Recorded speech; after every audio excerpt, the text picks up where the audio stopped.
and felt when we dealt with the loss of our son, the loss that he experienced in his life.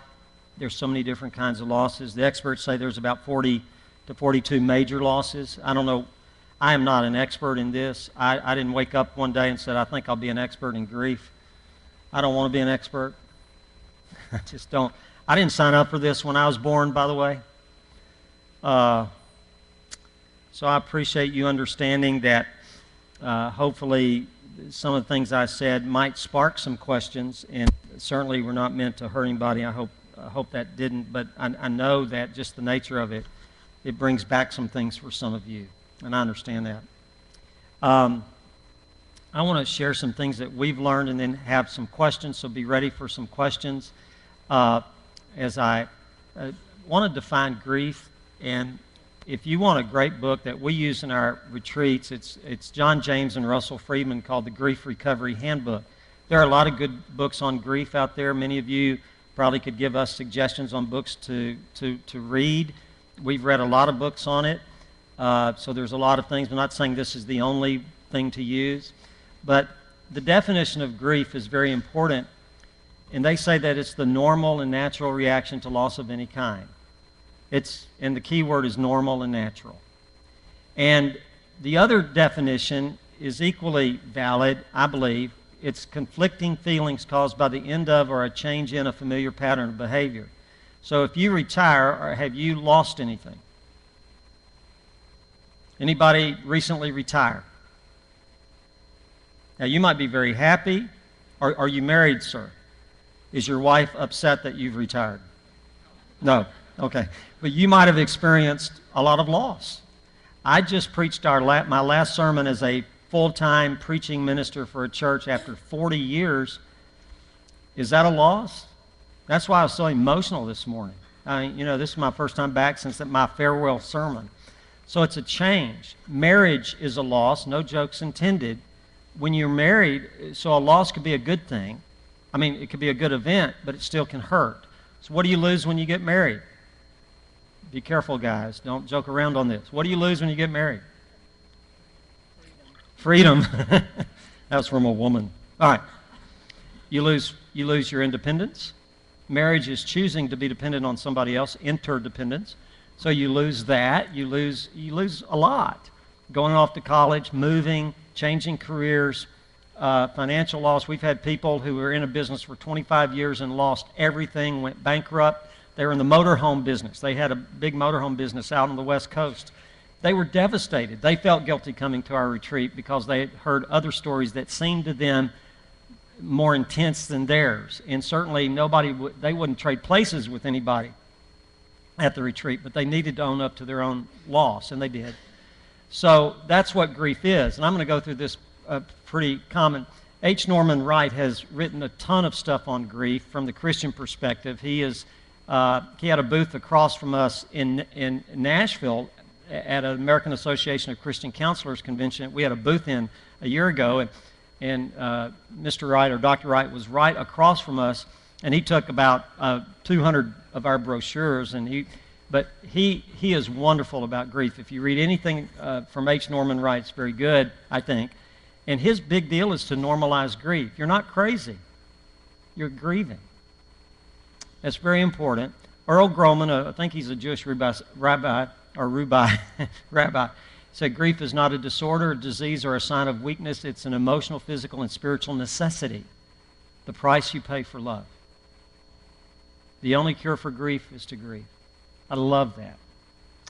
And Doug Manning wrote, you give yourself permission to grieve by recognizing the need for grieving. Grieving is not weakness nor absence of faith. This is very important in the Christian realm. Grieving is as natural as crying when you're hurt or sleeping when you're tired. It is nature's way, I would say God's way, of healing a broken heart. So the reason I think this is important is because many times I think we need a lot of seminars in churches about how do we respond to other people in our fellowship who have lost, who are grieving. And that's what I'm going to go over some of that today to give you some things to think about that we've learned, and I've done everything I shouldn't do. And what I'm going to tell you and encourage you not to do, I've done. So I'm as guilty as anybody. We do it out of good hearts, but sometimes we do things that hurt people who are grieving. Have you ever been hurt by somebody? Everybody that comes to our retreats, every single person has lost friends through their grief. They've lost friends. So their loss, maybe of a husband or a child, or maybe they're divorced and they come to our retreats, because is divorce a loss? It's a huge loss. Some of you have been through that. It hurts. And so, and now you have other losses piled upon that loss. And so we need not only to give ourselves permission to grieve, we need to give others permission to grieve. And one of the biggest things we've seen is when people accept the fact that grieving is natural and normal, and it's okay to feel terrible. It's okay to say, why God? And some people grieve and they never get angry at God, and some people, and sometimes it's husbands and wives, they've lost a child, and the wife has said, I've never been angry at God, and their husband is furious at God. And one goes to church and the other doesn't come to church. You ever experienced that? And our message is it's okay. First retreat we did, first full retreat, a young lady had just lost her baby who had lived 18 days and suddenly died. It was tragic. She was one of those that did not get to hold her baby when their child died. And she walked into the room, I'll never forget it, and she says, is this retreat religious? I said, no, it's not religious. And she said, well, I want to announce to everybody, I hate God. Why did God let this happen to my baby? Why didn't God save my baby? And we gave her permission to be angry at God. No judgments. None. It's okay to be angry at God. Is it okay to be angry at God? Is it okay to say, why God? You better say it's okay, or you said Jesus sinned. Jesus said, what?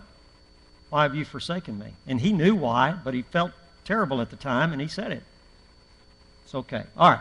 Grievers have broken hearts, not broken brains. So there's nothing wrong with you who are grieving. It's nothing wrong with your brain. You don't need to be fixed. You need to grieve. You have a broken heart. Everybody okay with that? Isn't that profound? So try not to offer intellectual solutions. And I'm going to give you one we hear all the time from Christian people or from God people, and it's this. God will not give you anything bigger than you can bear. You ever heard that? Does it help at the time? No. For one thing, it implies God gave it to you. So when we found out our son had been abused, and somebody says, God won't give you anything bigger than you can bear, David, and here I was, the preacher, and I start cussing. Preachers ever cuss? Joe Bing?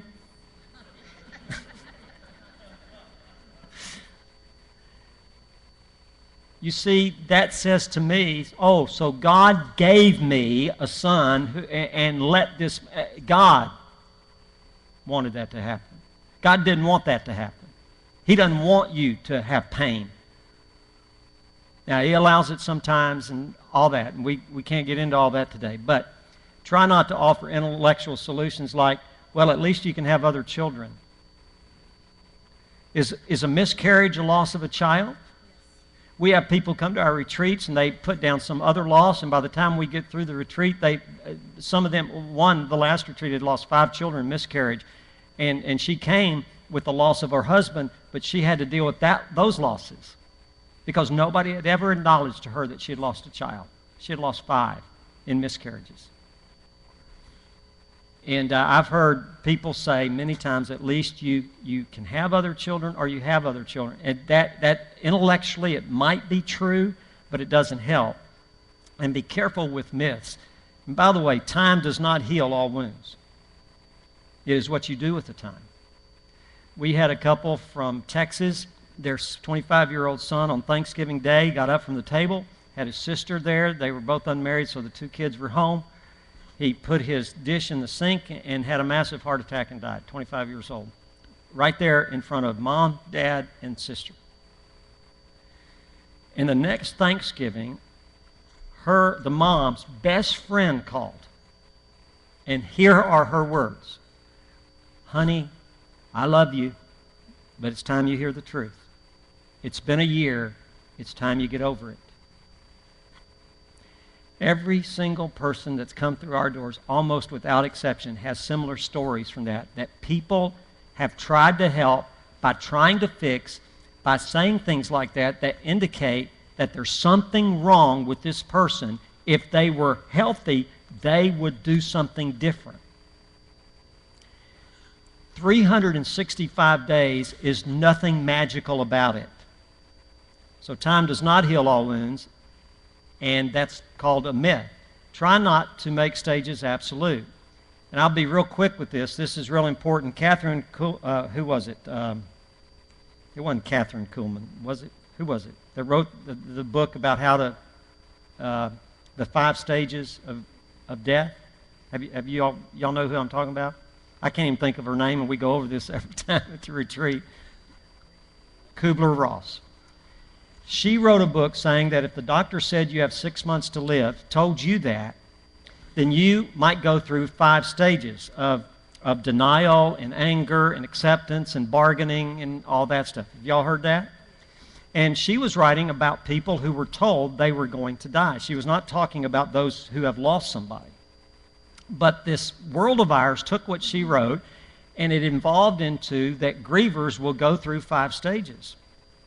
You'll go through denial, and then anger, and then, I forgot all 5 of the stages, but you might know them.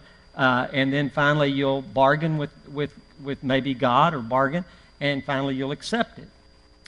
And it evolved into that grievers will go through that. I've visited grief resource centers all over the country, and some of these resource centers are great people, and they have brochures that says, here are the 5 stages every griever goes through. Which stage are you in? And I'm telling you, the new research, and we've known this now through dealing with people, everybody doesn't go through 5 stages. Kubler-Ross was not talking about that, number one. And the 5 stages she was talking about, you might go through when the doctor says you have a few months to live, or you lose somebody. You might be very angry. You might not be angry. So I was talking to a friend of mine who lost his wife suddenly from cancer. From diagnosis to death was 6 weeks. His name's Terry. He's a dear friend of mine. He came to our first class on grief. And when he was there and we went over, there's no absolute stages you go through, it lifted a weight off his shoulder, because he said, wait a minute, you mean I don't have to get angry that Letha died? And I said, well, no, some people don't ever get angry. Now, I'm the anger guy. I get angry. Terry said, I can't believe this. I thought I had to get angry, and when I didn't feel anger, I thought I didn't maybe love my wife enough. And it just lifted a burden off his back. There are no absolute stages in grief recovery. None. You might get angry, you might not. You might go through those 5 stages exactly as she did, talking about some other case. You might do that, you might not. I hope that makes you feel better. But don't try to get people into absolute stages. And this is a suggestion: when somebody loses a loved one, try to listen as a heart with 2 ears. Can you imagine a heart and they have 2 big old ears and there's nothing else? Now, we've allowed people to put eyes in the heart and a nose. So you're allowed, when somebody is suffering loss and is grieving, and you're with them, you're allowed to look at them, smell them, and listen to them. But there's no mouth. Why is there no mouth? You don't have to say a word. Co-founder of Spark of Life's 18-year-old boy, his senior year of high school, died suddenly, unexpectedly. I happened to be in the town the father was in. He was a business partner of my brother. I didn't know him that well, but since I was a preacher, my brother called me and said, you need to go see Roger. Tell me what happened. It just happened. He had flown in. I was the second person there. His sister had flown in. I come in, and this guy was not a hugger. And he comes down the stairs, and he looks like death, and he collapses in my arms. I did not know this grief stuff then. I was so ignorant, I did not know what to do, and I luckily stumbled upon the right thing to do. I didn't say a word. And this non-hugger hugged me in my arms for about 15 minutes, weeping, sobbing. And I'm so thankful now that I didn't say a word and try to say something cute, or I don't have to fix anybody. I'm so glad I don't have to fix people. All you have to do is be there. Right? So when you go to the funeral home, don't say stupid stuff. You can say, I love you. You can say, I'm so very sorry. And you can hug them until they break the hug. And they will love you for it. Do not try to fix them. Everybody got it? I'm going to check up on you. Don't try to fix them. Another vital point is all grief is unique to the griever. It's because every relationship is different. You can have identical twins lose a parent. We've had brothers and sisters there who've lost a parent many times. You could have identical twins who lost the same parent and they grieve totally different. And the reason they grieve different is because their relationship to the person that was gone is different. And the other reason it's different is because the context of all their life is different. Everything's different with each individual. And so men and women grieve differently. Did you know that? And so do men and men. And so do women and women. Everybody grieves uniquely because the relationship is different. My mom dies at 85 4 years ago. 6 months later, my brother calls about our sister. Ann's not doing well with Mom's death. I don't know what's wrong with her. I don't know what's wrong with her. I don't know what's wrong with her. I said, wait a minute, you're on the board of directors of Spark of Life. There's nothing wrong with her. But she should be doing better. Mom's death was good. Mom's in heaven. Mom's, right? So, Richard, the relationship Ann had with Mom's different than the relationship I had with Mom and you had with Mom. It's totally different. Just leave her alone. Just tell her you love her. Be there for her. She'll be okay. She has to grieve in her way. That's a very important point. We could go on forever on this one. Comparing losses is not helpful. So we debated whether to have same losses in our retreat or different losses, and as we did our study and our research, it became very apparent that it's very unhealthy to have the same loss.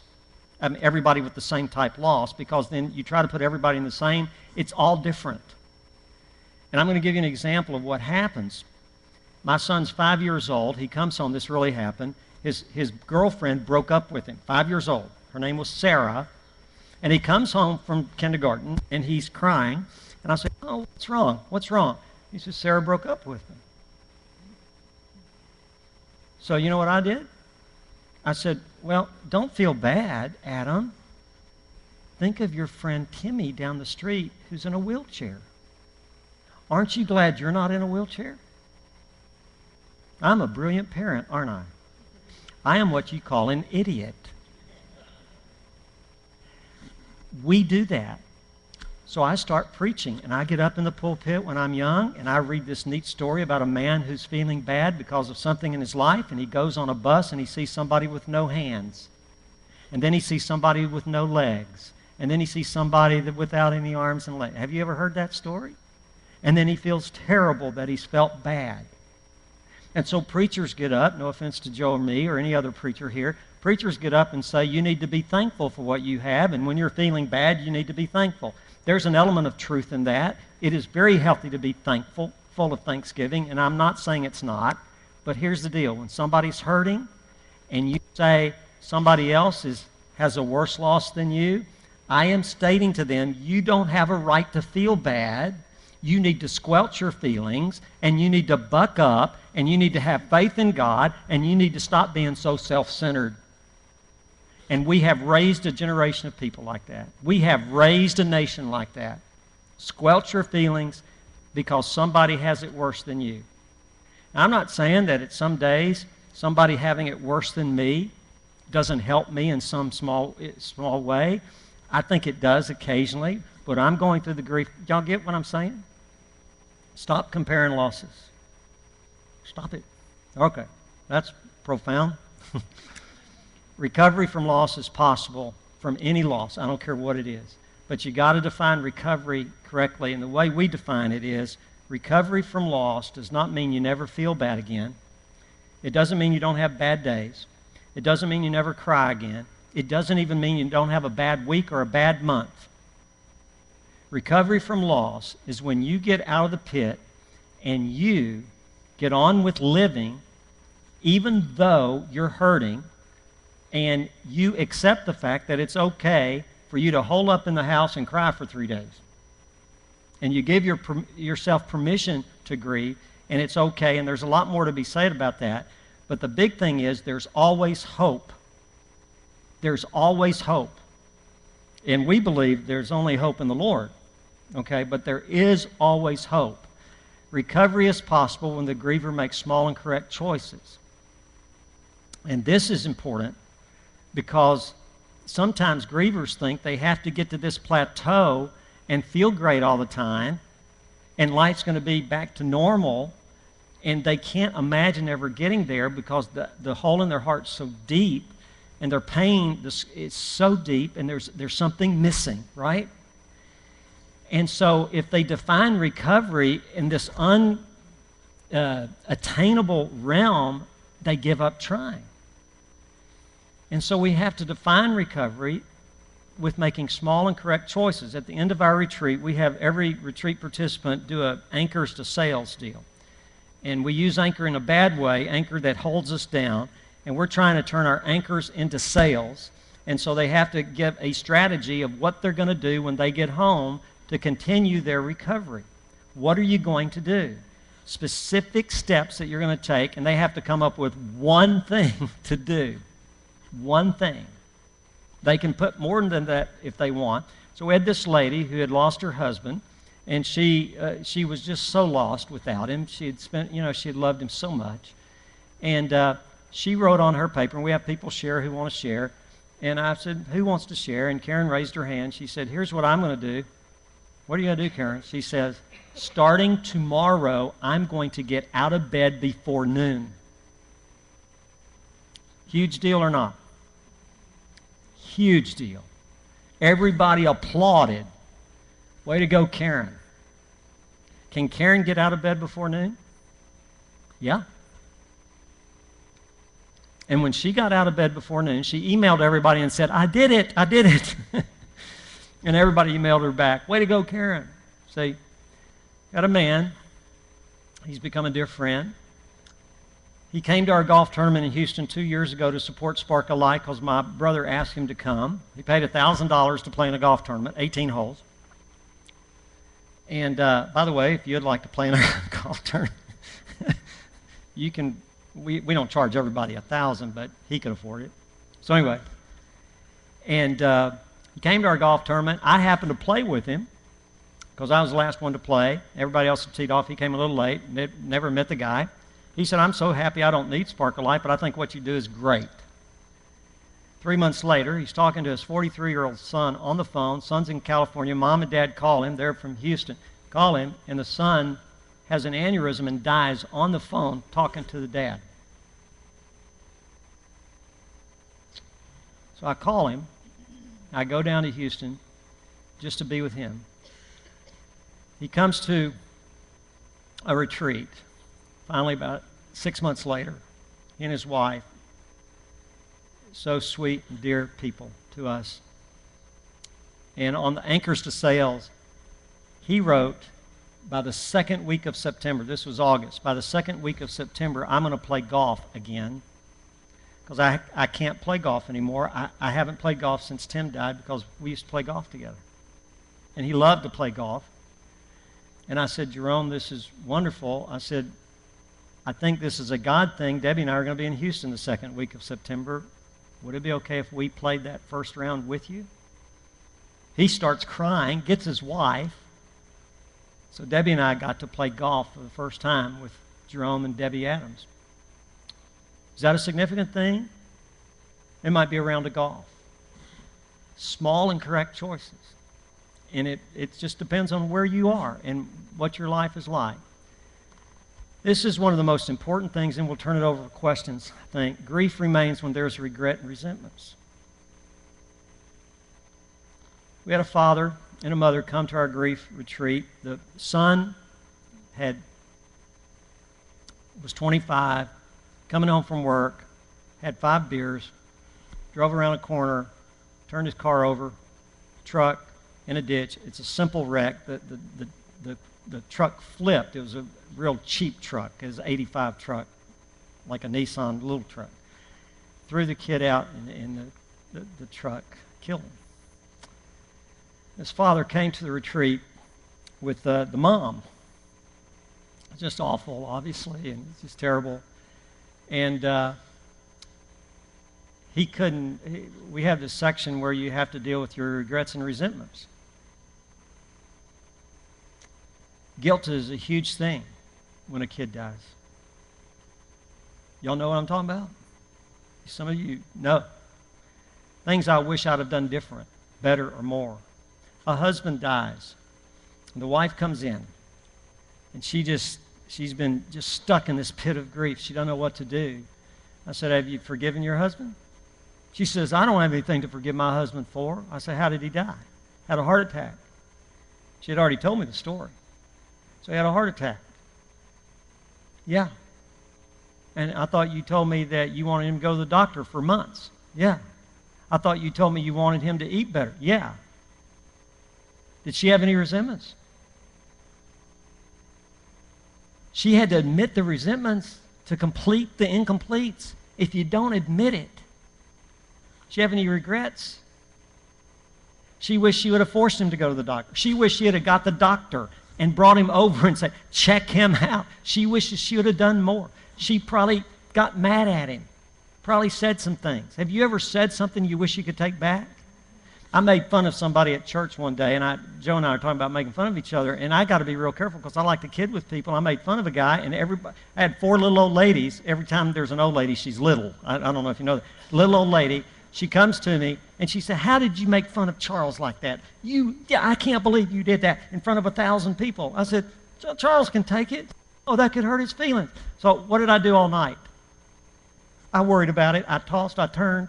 I told Debbie, said, what in the world is wrong with you? Go to sleep. I said, I think I hurt Charles' feelings. I don't know what to. She said, for crying out loud, call him in the morning. So I called him. I apologized. He said, what are you apologizing for? And I said, I think I hurt your feelings. He said, you didn't hurt my feelings, but I appreciate the apology. I apologized at least 5 more times in the next 2 weeks. He finally told me to shut up. I had regret. And when you have regret, things just keep. So what do you do? And so we have a saying. When you do, all you can do. All you can do is all you can do, and all you can do is enough. And when you do all you can do, there's peace. I couldn't do any more with Charles. I couldn't do any, could I? And so the guy who had the son with the truck, he said he didn't have any resentments because his son did nothing wrong, had never done anything wrong. Have you ever known a 25-year-old that's never done anything? Have you ever known a 5-year-old that's never done anything wrong? But when somebody dies, what do we want to do? We deify him. Because it doesn't seem right to criticize somebody who's died. So Princess Diana, did she do anything wrong? John F. Kennedy, did he do anything wrong? I mean, you remember? We tend to deify. And if we're not honest. And so I got to wrap up the incompletes. I've got to complete them. So we teach people how to do that. And it's not that hard to do. It's hard to do emotionally. It's not hard to do physically. And so maybe you go to the grave and say you're sorry. Or maybe you write a letter. And we have people write letters. And so it's very effective. And so the regret, and so back to the guy who lost the 25-year-old son in the truck wreck, when he said to us, my son has done nothing wrong, his wife hit him in the ribs, literally, and said, are you kidding me? He had 5 beers before he had the wreck. 5 beers. He was irresponsible. You took the big truck away from him because he was irresponsible, and you gave him the Nissan truck. Did he have any regret? He thought he had killed his own son. He took the big, huge truck that the father owned away from the son, took the keys in anger, gave him the Nissan truck that didn't have airbags or anything, and if the son had been in the big truck, he'd be alive today. So Steve had to deal with regret. And he had to deal with resentment. And when he did, he got out of that pit of grief. Does he still miss his son? Does he still cry? Yeah. But he's living forward. Living forward. Rediscovering or discovering my true identity is essential to recovery. And I don't have time to go into this. My true identity, we had a man whose adult son took his own life. He comes to our retreat, and here's his words. He spoke at our gala in raising money to pay for these retreats last June in Little Rock. He spoke. And he said, the thing I learned was that when my son took his own life, my identity became, I'm the man whose son took his own life. That became his identity. If that becomes your identity, how long will you be stuck in the pit of grief? Forever. And this is what Glenn said. This incredible man stood before about 200 people at a banquet, and he said this. He said, I finally realized that what happened to my wife and I was a free choice of my son who was hurting badly. And he believes his son's in heaven, and I do too, by the grace of God, because God understood his story. And he said, I no longer am the man whose son took his own life. I am Glenn, his last name, a child of the King who had along with my wife, had something horrific happen to me, and I miss my son dearly. But I'm a child of the King. Do you see the difference?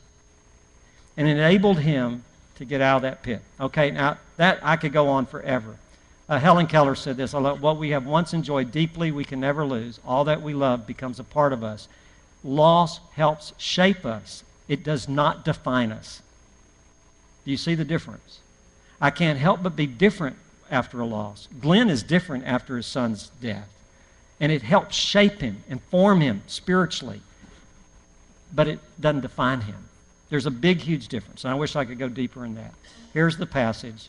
All right, let's open it up for questions. Any questions? Good. We got it. Yeah. Yeah.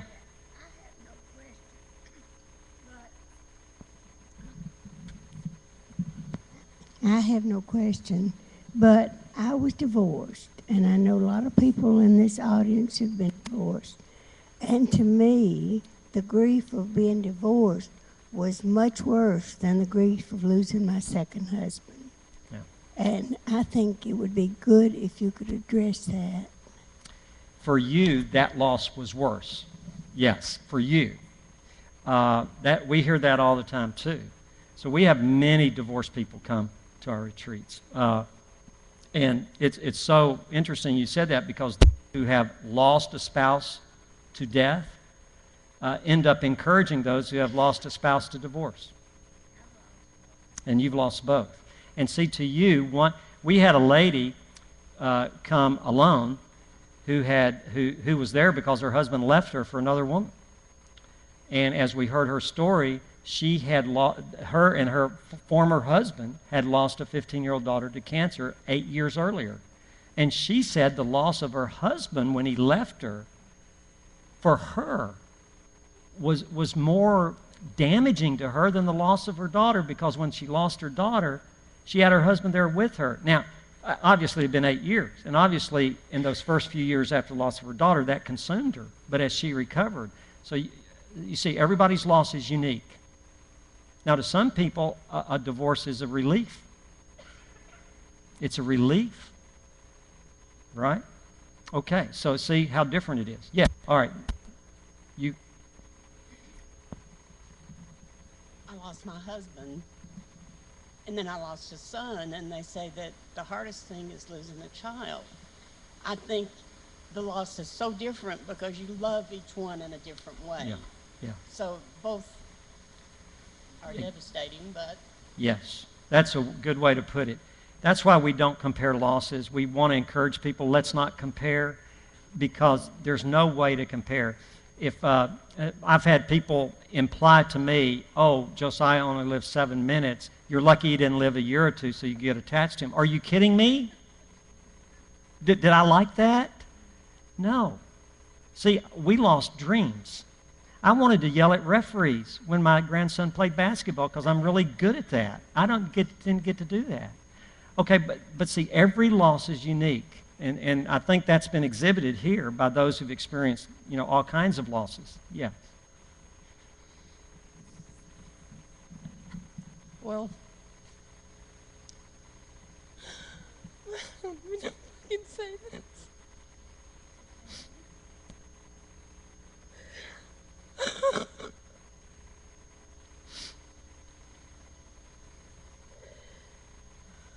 I lost my brother a year ago. And we were so very close. And he has so many problems.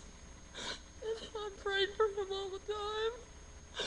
And now my husband is diagnosed with the very same thing. And he is so sick right now.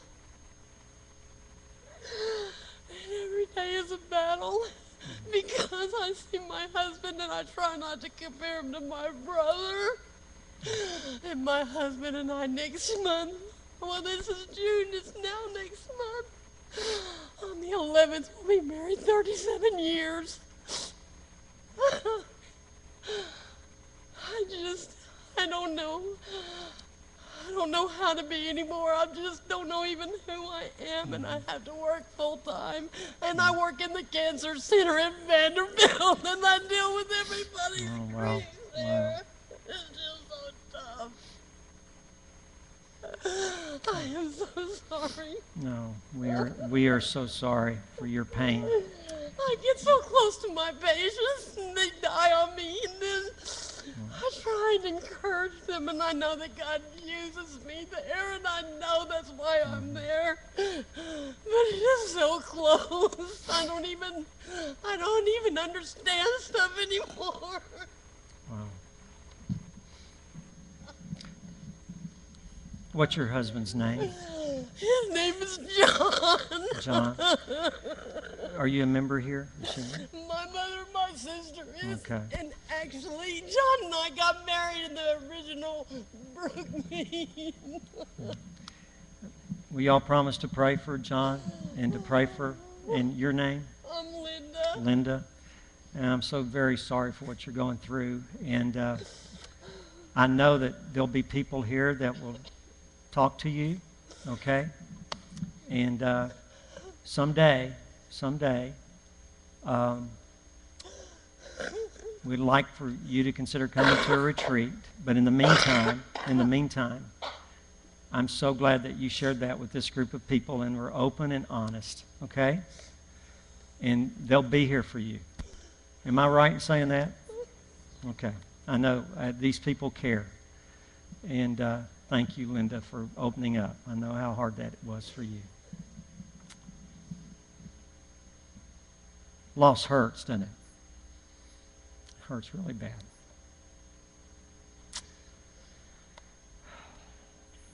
Church is a place to be real. Thank you so much. Does anybody else have a question back here? Yes, Doug. How prevalent, in your experience, have you found that in Christianity there's the ancient Jewish mindset that God is a God of retribution? Hebrews, he disciplines those he loves. Job, the Lord taketh, the Lord giveth, the Lord taketh away. How prevalent is that still in the Christian environment? In my experience, we're getting away from that more and more, but it's still there. At our retreats, we don't go into the theology because it is such a broad subject. That's all we would do is talk about things like that and never come to agreement. You know, could God have prevented this? Did he allow it? Did he cause it? You know, the tornadoes is a good example. The shooting, by the way, we're trying to do retreats in Connecticut and Oklahoma City for these tragedies that have happened.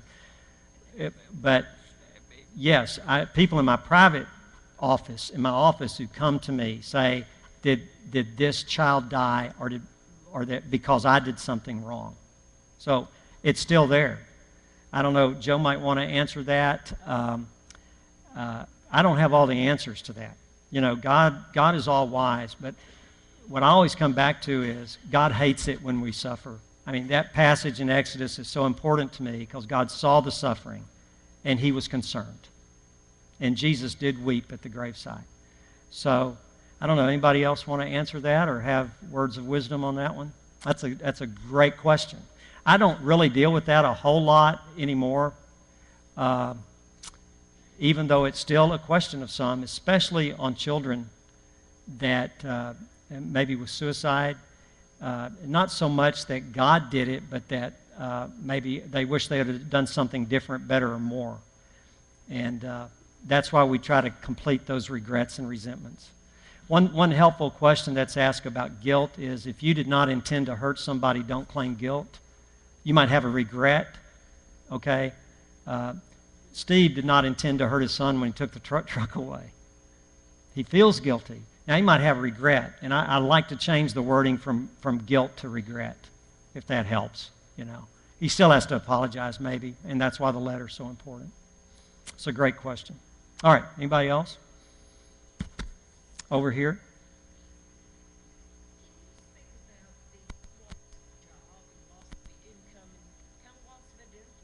Yeah. It's a huge deal. It's a huge deal. I told you about the couple. They had a business together, a big time. They were making hundreds of thousands of dollars a year, and then they went bankrupt. They lost their business they had poured their heart and soul into. When you lose income, now you know how men are, right? That is their identity a lot. It's sex and it's money. Okay? I mean, they're supposed to provide and protect, right? And they're the sexual machine and all that. I know Joe's probably talking about sex. All right. There you go. So when the sex life is not good, the man feels emasculated. He feels like he's not a man, right? And if he's not providing for his family, he does. Now, I don't know your situation or what you're talking about, but it's a huge deal. It is a huge loss. Yeah. That lost a job, and Yeah. in this economy, it's hard to find something Yeah. else. Yeah, and that is listed as one of the major losses that affect people. The average person, by the way, has 5 or 6 major losses in a lifetime, so say Friedman and James in that book, The Grief Recovery Handbook, and what you just described is one of the major losses. Absolutely. And that person would be welcome at our retreats. By the way, we don't turn anybody down for our retreats. If you think you need to come, and you can come with a friend, you can come with her. Come on. Come. All right? Great question. Anybody else? We have 2 minutes. All right. We got a microphone coming. By the way, I don't know all the answers to all this stuff either. I don't want you to think I know all the answers. How do you address the death of an abuser, especially when there wasn't reconciliation? Or Okay, that's a great question. We have a lot of people with that. See, what happens when people come to a retreat on one loss, they have to deal with their whole loss history. And that comes up. We call it the loss of a less than loved one. And the same process is involved in that loss that would be involved in the loss of a loved one. You have regrets and resentments, probably more resentments than regrets. So we have people do a loss story and a relationship story. The relationship story on a lost and loved one, you still have to have at least 3 positives about that person, which is very difficult, especially for an abuser. But we tend to demonize or deify people. We demonize the less than loved one. We deify the loved one. There has to be honest truth. So we've had people who really resented their fathers who were abusers, and the father died. There was no reconciliation, and they had to deal with their resentments. So they had to forgive, and we teach about forgiveness. And they had to deal with their regrets that they had. Maybe they didn't. There's something they could have done and they didn't. Sometimes they have to really stretch to find something positive about a less than loved one. But it's the same process, because that's a major loss. As strange as that sounds, that's a major loss. And so when the abuser dies, see, it's part of that makeup of the victim. That's a great question. I hope y'all took heart with that question. They've all been great questions. All right. Anybody else? Yes, over here.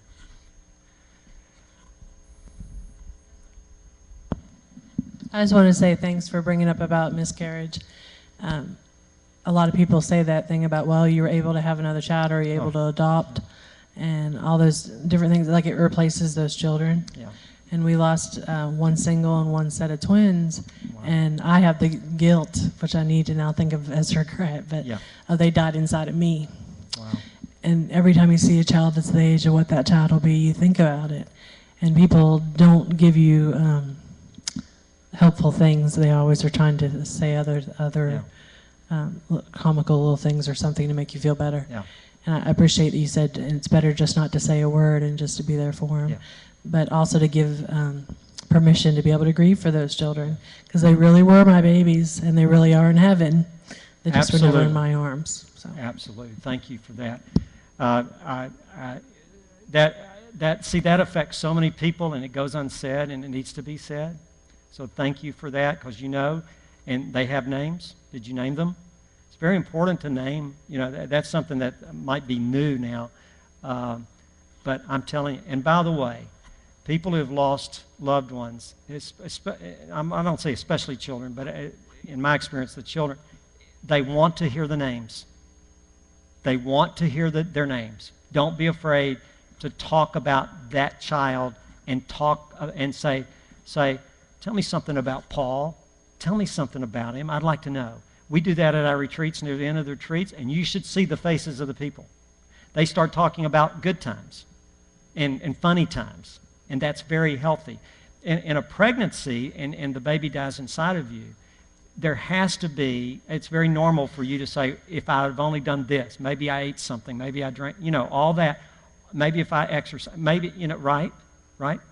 And so those are regrets.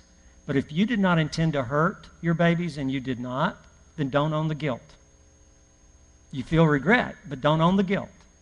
And the suicides are very,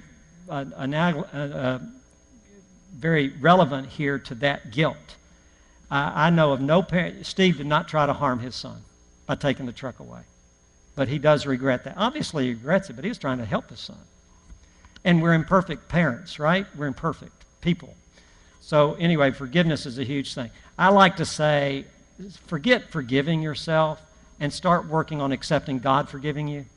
If you have real sin and if you have regret, then apologize. I wish I'd have done this better in the letter to the person, and then accept that and do all you can do. When you do all you can do is enough. And you can get out of that pit of grief. Okay? Anybody else a question before we finish? Okay, over here. I have a close friend. We've been friends for 15 years. He, when we were 18, his mother committed suicide. And about less than 10 years later, his father committed suicide in the same way and in the same room. And I want to be able to be there for him. And it's very hard because he doesn't talk about it. He doesn't. And I brought it up one time and I said, I thought if you wanted to talk about it, you would tell me. And he said, well, I thought if you wanted to talk about it, you'd ask. Woo. And so did he talk about it? So he talked about it for about 5 minutes, Okay. and then that was about all he could do. Okay. And that was about his mom. That was before his dad. Okay. So I've asked him a few times since then. It's hard because he says he's agnostic. He says Okay. he doesn't know. We've had a lot of conversations about that. But you want to bring faith into the equation because to me it's such a big part. But for him, he has all those questions. So my question is, how do you help somebody with that? You're going to think this is really profound. I would forget the faith discussions unless he brings it up. I would love him, accept him, not judge him, love him, accept him, not judge him, love him, accept him, not judge him, and give him a brochure and say, I heard this guy at church. I just want you to consider going to this. I'll go with you if you want me to. I don't know your relationship with him, but you can come with him if it makes him feel better. Or he can come by himself, or he can come with somebody else. Just tell him about it and give him my number, okay? Give him my number, and actually be Debbie's number on the brochure. I mean, my wife answers that, but she's pretty good. But if he might feel more comfortable talking to a guy, and that'd be great. Just love him. Forget trying to get him out of his agnosticism. We've had 2 agnostics that were proclaimed agnostics come to our retreat, and they became our pet. And we didn't try to talk him out of his agnosticism. And he had Jesus preach to him for 3 days without Jesus' name being mentioned but a handful of times by the participants. We don't even pray during a retreat. We pray before the retreat personally. But we don't pray on purpose during the retreat because some people are offended by it because they're hacked at God.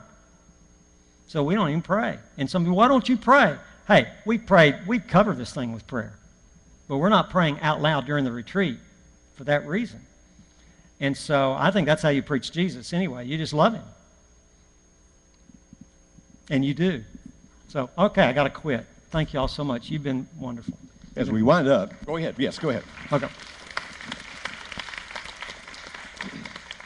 If listening to a class or listening to a sermon did everything for us we needed it to do, then everybody in America would be, most everybody in America would be good people, because we hear a lot of good information. David does a 3-day workshop. There's a reason he does it for 3 days. He wouldn't understand that. It's hard to explain it to you. But what I'm saying is, as good as this information is, if you really want to see your life changed by it, then you really need to be in the context of that workshop for 3 days. Call it a retreat. I'm sorry, that retreat that they do for 3 days.